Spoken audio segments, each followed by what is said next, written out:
நமஸ்காரம்.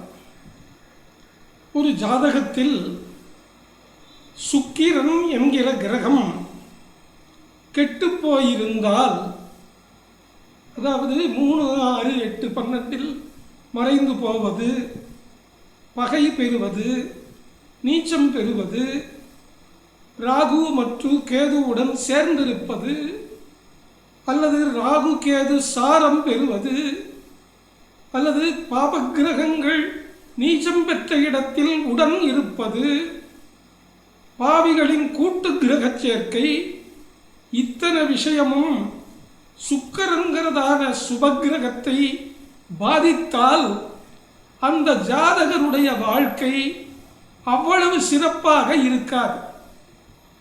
பிரிவு, காதல், தோல்வி, பாதி வாழ்க்கை, துறவி, இப்படி பலவிதமான இன்னல்களை கொண்டு வந்து தந்துவிடும்.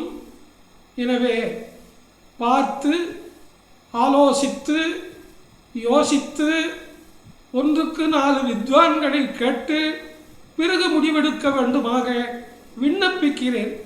சுக்கிரன் சுபகிரகம் கிடக்கூடாது என்பதை மறவாதீர்.